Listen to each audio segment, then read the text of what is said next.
Ouais, salut les amis. Encore du boom de Béret. Chaque jour, nouveau dossier. Donc ça vous prend le temps, je vous laisse regarder la vidéo par vous-même. Ciao, ciao.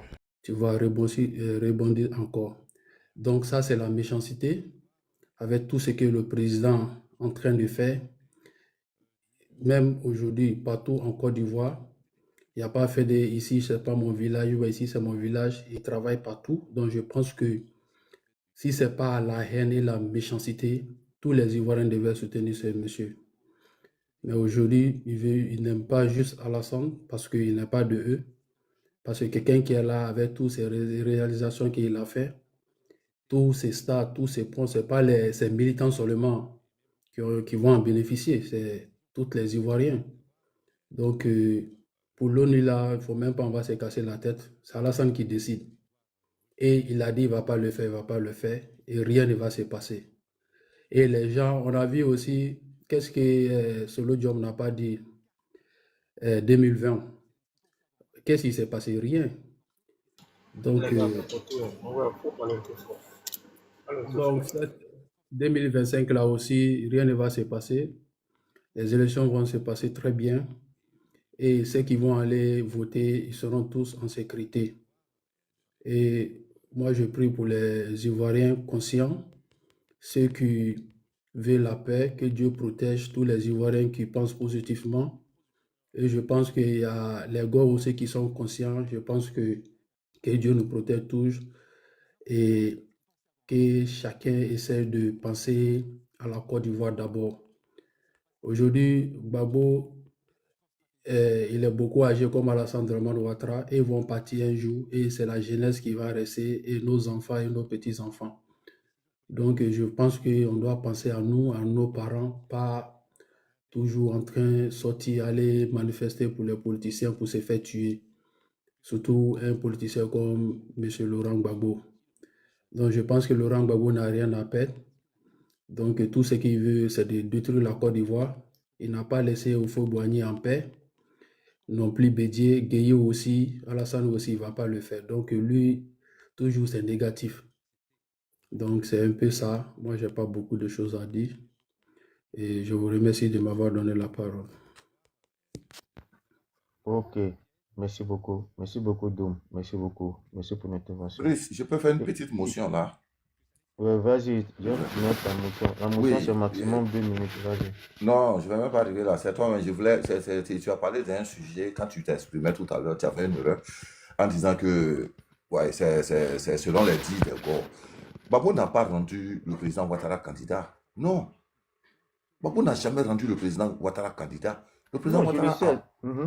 Oui, je sais, non, tu as parlé selon eux, quoi. Comme il y a d'autres, ils vont capter autrement, quoi, au fait. Le président Ouattara a prouvé par ses documents, c'est-à-dire le papier, il a prouvé qu'il est ivoirien à 100%. Voilà pourquoi il a été candidat. Le président Ouattara n'a jamais été candidat exceptionnel en Côte d'Ivoire. Jamais. Donc, il faut que ces gars-là, ces âmes-là, les gens qui s'en foutent de leur vie, là, ils comprennent que le président Ouattara, il est ivoirien, il restera ivoirien. Il a marqué l'histoire de la Côte d'Ivoire. Merci, mon frère Brice.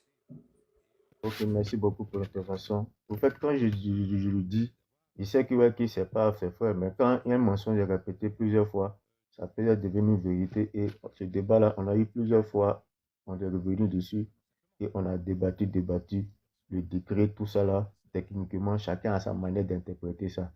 Mais pour ceux qui savent l'histoire, d'après eux, il y a deux histoires. Il y a l'histoire des vainqueurs et puis il y a l'histoire des perdants. Donc, les perdants ne vont jamais reconnaître que l'histoire des vainqueurs.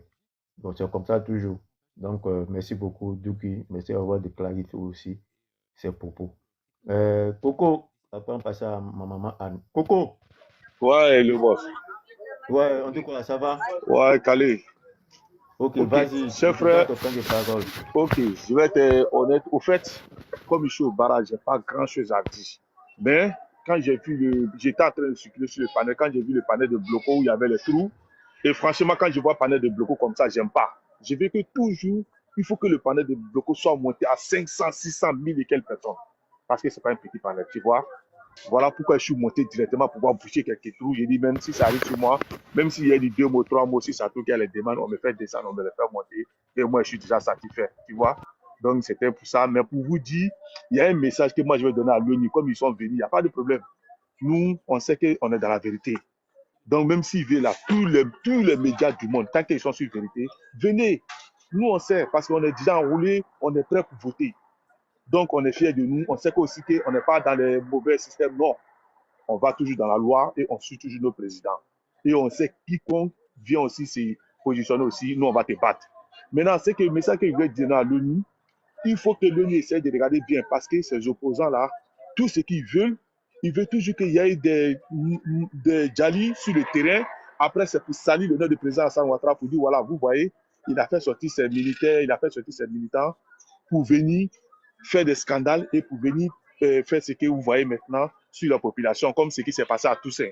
Donc, c'est pour dire à l'ONU, le jour où vous allez, si ces gens-là restent chez eux, nous, les partisans du président Hassan Ouattara, nous, on va rester chez nous. Chacun va rester devant sa télé pour regarder les résultats.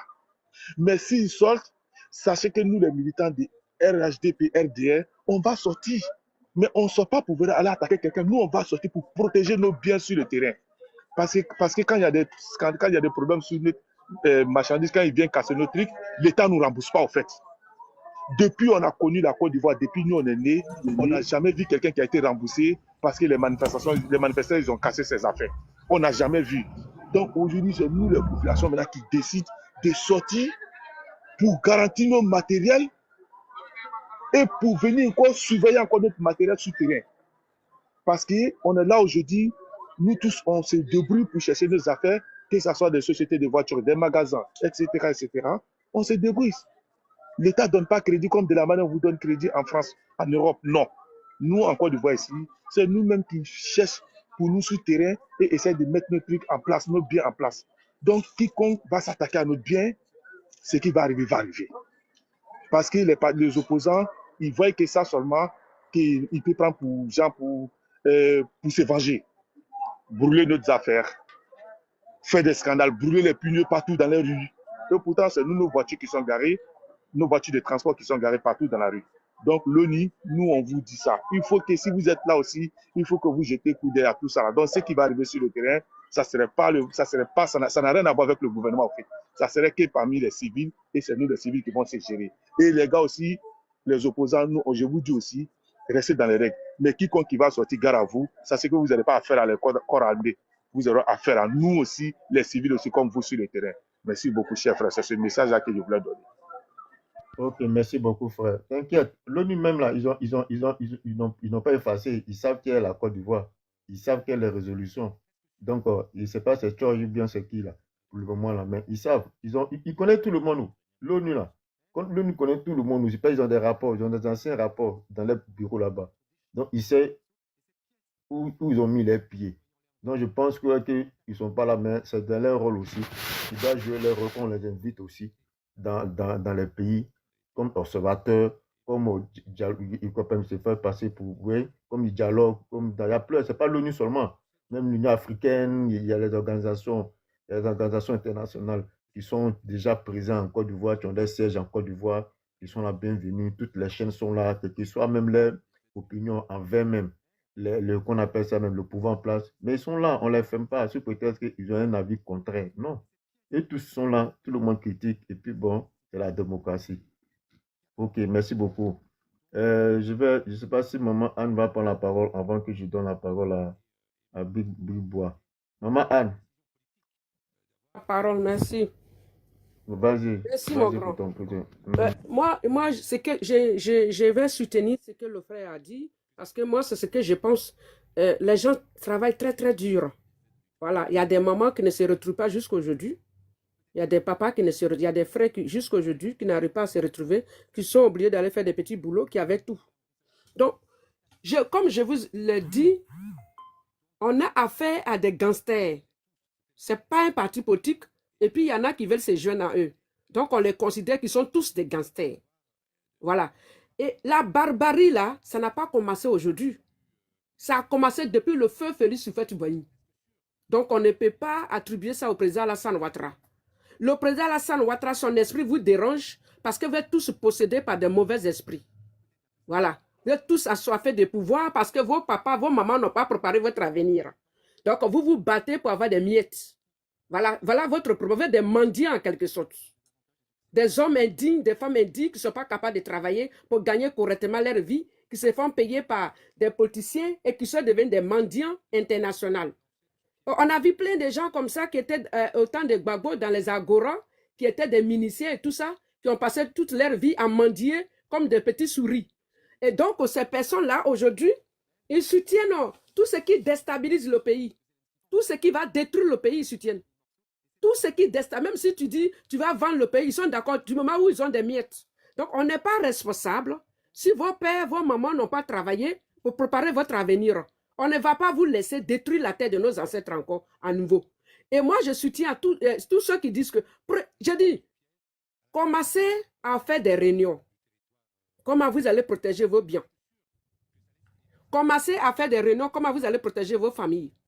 Celui qui veut marcher, la route, quand on marche là, on ne rentre pas dans les maisons, comme vous l'avez fait, on ne touche pas aux voitures, on ne touche pas aux biens. Vous voulez marcher, marchez, on n'en a rien à faire. Depuis 90, vos grands-parents marchaient, vos parents marchaient. Ça n'a rien à voir avec la CEE. Même avec vous avez saccagé Abidjan. On vous connaît. Vous avez volé des urnes ici. Donc vous, avec vos alliés, dans laquelle vous êtes dans votre sorcellerie, et vous êtes des groupes de gangs, des criminels là, des voleurs, parce que dans un pays, dans un État, quand un président est assis sur son trône, il y a toujours des voleurs. Mais ça n'empêche pas le pays d'évoluer. On ne peut pas dire que le pays, tous ces pays développés là, même en Chine qui se développe à grande vitesse là, mais il y a des gens qui volent. Mais ça n'empêche pas ces Chinois de travailler, ça n'empêche pas l'État de travailler. Mais vous êtes tous des voleurs. Tous. Commencez par Gbagbo, tous ces militants, vous êtes tous des voleurs. Et les voleurs est toujours soutenu par des voleurs. Des bandits sont tous soutenus par des bandits. Et les tribalistes se soutiennent toujours. Donc, on n'en a rien à faire. Aujourd'hui, les Ivoiriens, dans sa majorité, les Ivoiriens aujourd'hui qui travaillent, parce que ceux qui soutiennent le président Alassane, c'est des gens qui travaillent. C'est des gens qui sont déterminés à construire leur pays. Donc, organisez-vous. Commencez. Ne prenez pas ça à la légère. On a en face de nous des bandits. Ils ont commencé depuis le temps du feu. Ce n'est pas nouveau ça. Et tant qu'il y aura des élections, ils vont semer le trouble. Ça y est, dans leur ADN. Le diable les a mandatés pour détruire la terre de nos ancêtres et dilapider l'argent. Quand on dit Gbagbo a détourné l'argent, non, tout le monde détourne l'argent, même si Alassane Ouattara. Mais oui, si Alassane Ouattara, mais quand tu vas chez toi à Gagnewa, tu vas dans l'Ouest, tu prends le goudron, non? Il y a des hôpitaux, il y a des écoles. Il y a plein de choses qui ont été réalisées. N'est-ce pas? Ça vole, mais ça travaille. Et comme le président Alassane Ouattara ne peut pas contrôler tout le monde, il y a toujours des volets quelque part, des gens qui n'ont pas la crainte de Dieu. Mais vous, à votre temps, même à Divo, il n'y avait même pas de l'eau dans les hôpitaux. Il n'y avait même pas de l'eau. Vous n'avez même pas été capable de construire même un château d'eau. Vous avez volé, vous avez pillé. Et Gbagbo est venu justifier que le temps de Houphouët-Boigny, on volait. Mais ça n'a pas empêché le vieux là de construire au moins la Côte d'Ivoire. Tout le monde savait que le temps de Houphouët-Boigny, ça volait. Et c'est pour cela que le vieux était obligé de faire venir Alassane Ouattara à cause des volets, des vampires qui étaient autour de lui. Mais ça n'a pas empêché ce vieux là d'être déterminé. Mais vous, à votre temps, vous avez fait quoi? C'est à cause de vous, il y a eu Hifo-Id en Côte d'Ivoire. Ça n'existait pas tout ça. Vous étiez assis dans les déchets en train de danser. Vos parents mouraient dans les hôpitaux, vous n'avez rien à foutre. C'est le président Alassane Ouattara, 2 ans de pouvoir qui a construit l'hôpital de Gagnewa pour que nos parents se soignent. Dans toutes nos régions, que ce soit Lord Djiboua, Gagnewa, Délégor, c'est le président Alassane Ouattara qui a planté les hôpitaux un peu partout. En 2 ans, nos parents ont commencé à se soigner. Et vous, à votre temps, 2 ans, vous avez commencé où et vous avez terminé où? Vous avez des parties utiles. Et ceux qui vous soutiennent là, vous allez plonger avec eux dans le trou que vous-même vous allez creuser. Si vous pensez qu'aujourd'hui l'Ivoirien est prêt à laisser son pouvoir dans la main des voyous, vous pouvez continuer à rêver. Ok? Donc, continuez à faire vos sales boulots.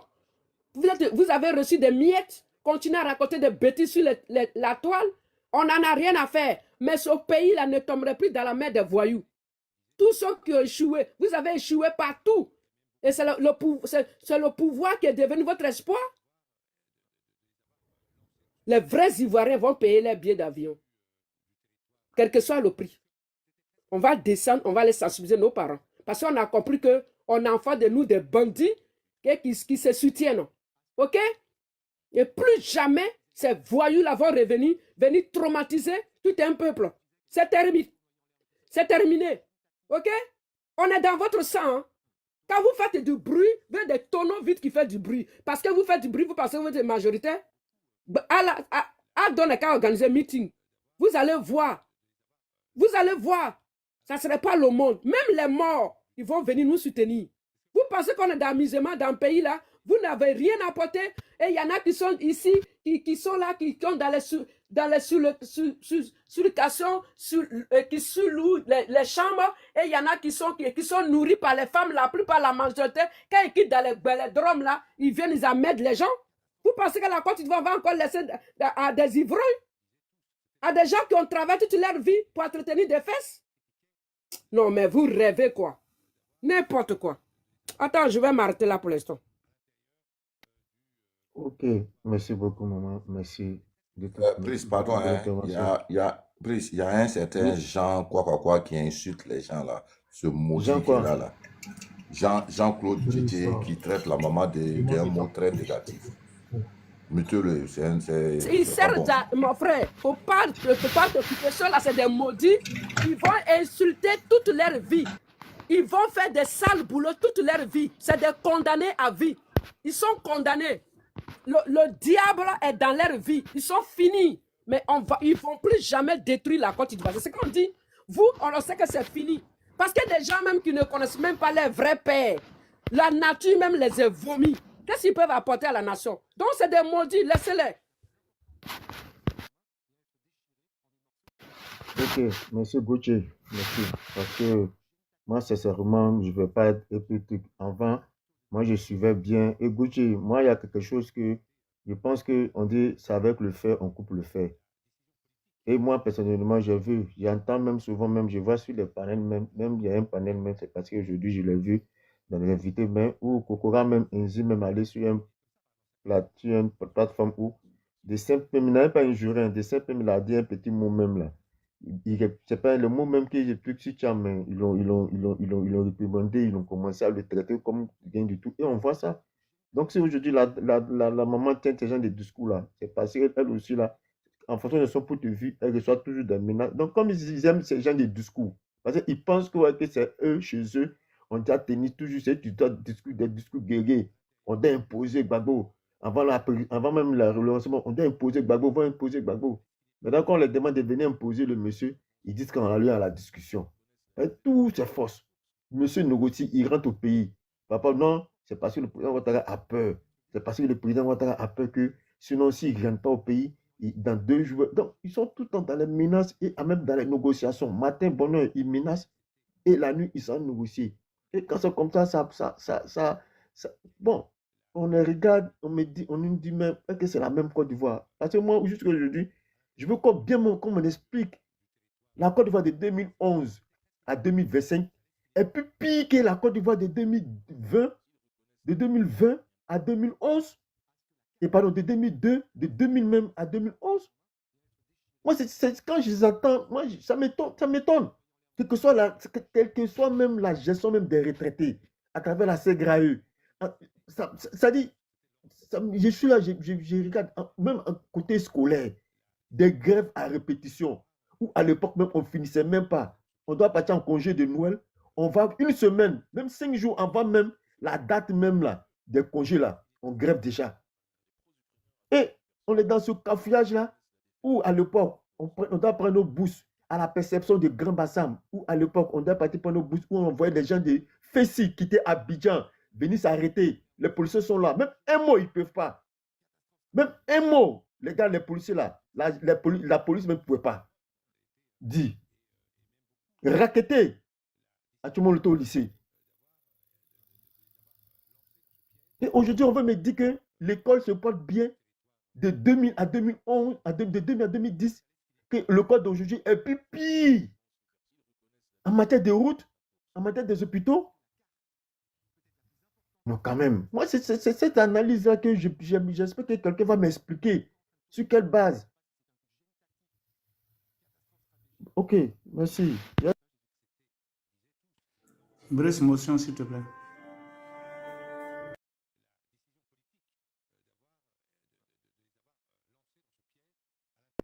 La motion, c'est pour qui, s'il te plaît? Yul. Je voulais renchérir sur pour D'accord, je vais te laisser 2 minutes et puis on laisse la parole à chose. On appelle ça même.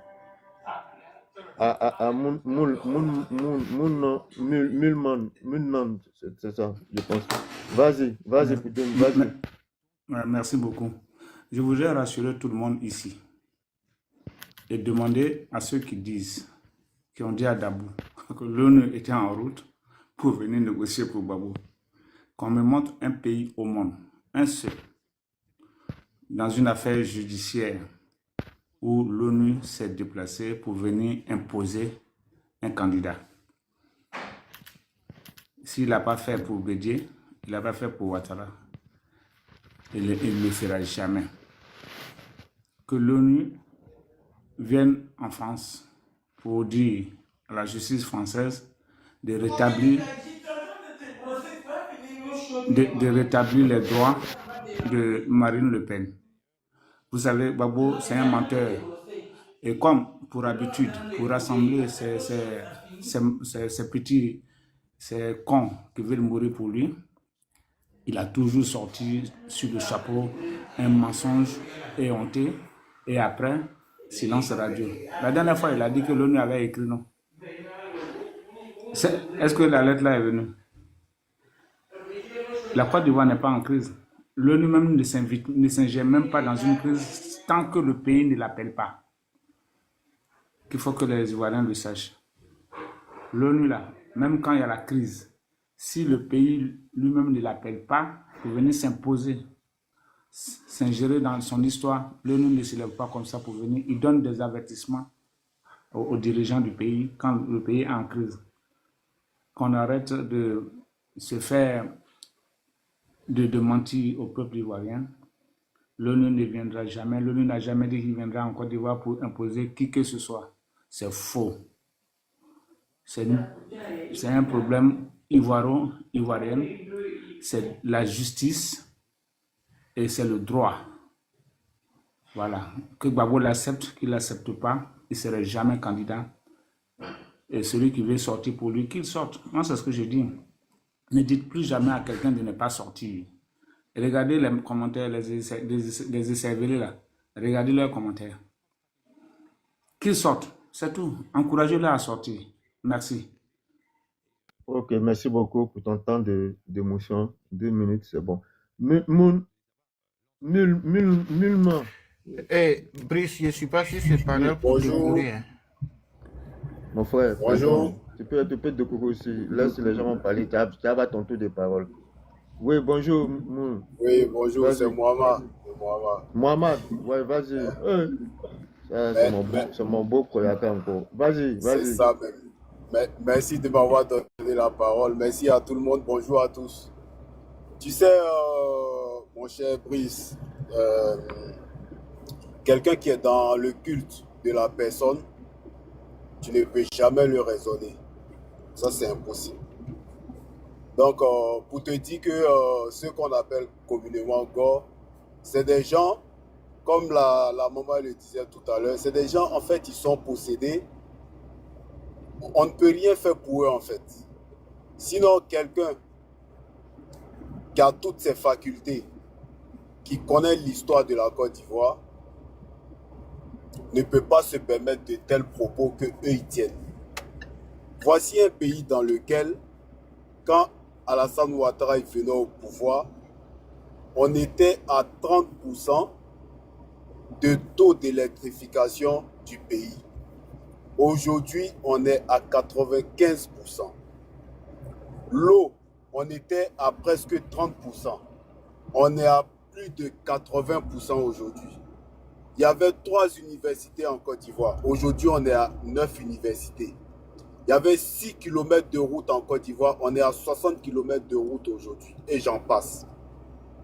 En fait, si on veut citer tout ce qu'il a accompli jusque-là, mon temps ne suffit pas. Donc, je vais m'arrêter à ça pour concernant comment on dit ça, ses réalisations. Maintenant, pour revenir au débat, j'ai entendu beaucoup de choses. Il y a que l'ONU dise que on mette même Gbagbo sur la liste électorale. Même si l'ONU dit ça, ça doit pas être choquant, ça ne doit même pas choquer quelqu'un. C'est le rôle de l'ONU. C'est son rôle que l'ONU intervienne pour qu'il y ait la paix. Il peut demander à ce qu'on mette le nom de Gbagbo. Mais est-ce que pour autant, la Côte d'Ivoire est obligée d'exécuter cet ordre-là? Non. C'est un État souverain qui qui respecte la justice. Il y a une justice qui est là. On sort la décision de justice, on la présente à l'ONU. Voilà, il est condamné pour telle raison. Donc, par conséquent, il n'est pas éligible. Et ça s'arrête là. L'ONU ne va venir forcer personne à mettre son nom sur la liste. Voici quelqu'un qui s'assoit, un président qui s'assoit à la télévision nationale devant les micros du monde entier et qui justifie le fait que des policiers raquettent des personnes parce que leur patronyme se retrouve dans des pays étrangers. Comment vous pouvez défendre un individu pareil? Quelqu'un qui a toujours prospéré dans le chaos. Regardez bien l'histoire de Gbagbo. Gbagbo a toujours prospéré dans le chaos. Son domaine de prédilection, c'est prospérer dans le chaos.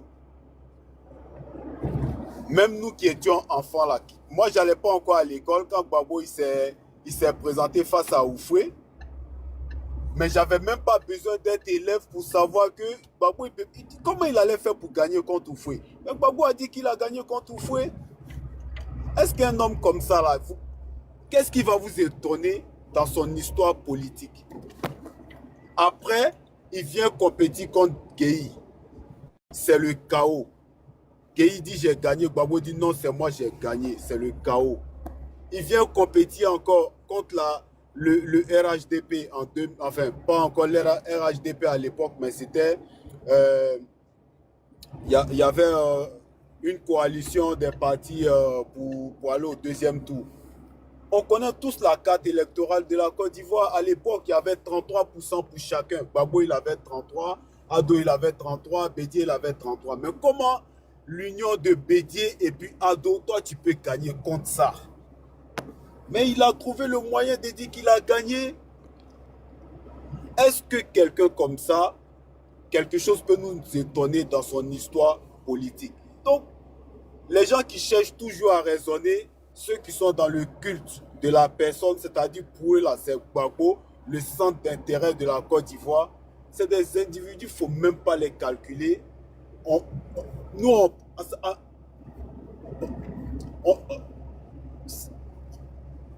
Qu'est-ce que j'allais dire? Nous, on a entamé une marche vers le développement que le président a entamé. On ne va pas se laisser distraire par des gens qui ont pour seul objectif de venir détruire tout ce qui a été fait par vengeance. On progresse, nous, vers le développement. Aujourd'hui, comme la maman le disait, les habitants de Gagnoa, aujourd'hui, ils ont l'école à proximité, ils ont l'eau à proximité, ils ont les centres de santé. Ouais, bah, je suis avec ces phrases-là, ils ont tout ça à proximité aujourd'hui du fait du président Ado. Gbagbo est au pouvoir, il a apporté quoi à ses propres parents? Rien du tout. Donc, voilà, donc je vais chuter par là et je vous remercie de m'avoir donné la parole. Ok, merci beaucoup. Merci, le plaisir pour nous aussi d'avoir donné la parole à tout un chacun. L'Ivoirien ici est libre de s'exprimer. Tapotez les gars, partagez, tapotez. Actuellement même, le direct veut attaquer, mais on a un VPN très puissant, mais tapotez quand même, tapotez s'il vous plaît et partagez aussi. Parce que ça aussi, on participe aussi à l'évolution aussi de la Côte d'Ivoire, passant par Bloco. Ok. Diabaté. Après, j'ai donné la parole à Yul. Diabaté. Yo. Diabaté, une fois. Oui, je suis là. Bonjour. Diabaté, si tu ne réponds pas, tu as payé le Bonjour. loyer. Je Ils sont payés le réponds. Je loyer. réponds. Ok, il n'y a pas de souci. Vas-y, vas-y, frère. J'espère que vous allez bien. Bonjour. Bonjour, Et merci. vas-y. Que Dieu nous fait de grâce tous les jours. Vous savez, le problème de M. Laurent Gbagbo, franchement dit, moi je n'arrive pas à comprendre. Tu es allé à quelque part avec ton enfant. À cause de toi-même, ton enfant, tu l'as blagué jusqu'à il est rentré dans le trou avec toi. Vous avez voyagé. Vous êtes revenu. Mais pourquoi que l'enfant a eu plus d'espérance de vie, de cohabitation, plus d'amour de son pays, plus que le papa? Il n'arrive même pas à comprendre. Moi, je pensais que c'est papa Koudou qui devrait être... comment? C'est Blé Goudé qui devrait être suivi par le papa Gbagbo. Ah, mon petit, mon enfant, il ne faut pas faire ça là. Il faut parler comme ça. Mais à chaque fois, c'est papa Gbagbo qui reviennent en arrière encore. Ça veut dire, je ne sais même pas comment ça là, ça arrive. Ça veut dire, moi, je pensais que c'est Blé Goudé qui allait... Mais vous voyez le jeune, tellement qu'il est stable, tellement qu'il a l'amour de son pays, il voit même en réalité ce que Blé a vu dans ses yeux-là. Il ne pensait même pas que le jour qu'il est quitté dans ce pays-là, le pays allait plus devenir comme ça, même dans 100 ans. Mais c'est vrai, on a qu'à se dire la vérité. Le monsieur, le jour que moi j'ai vu Blé Goudé au terrain, là, pendant la canne, là, ça veut dire quoi? La paix qui n'était pas dans mon cœur, quoi. C'est revenu dans mon cœur. Mais le jour de la finale, là, moi, j'ai rêvé à voir papa Gbagbo au terrain à côté de papa Ado pour féliciter la nation ivoirienne. Et ça allait être un grand jour. Mais peut-être, alhamdoulilah, peut-être s'il était au terrain aussi, à cause de la foi qu'il a dans son cœur, là, on n'allait pas gagner. Ah oui. Donc, c'est pour vous dire, notre grand-père... Merci d'avoir regardé la vidéo. Likez, commentez et n'oubliez pas de s'abonner comme d'habitude. Je compte sur vous pour ce mois d'avril.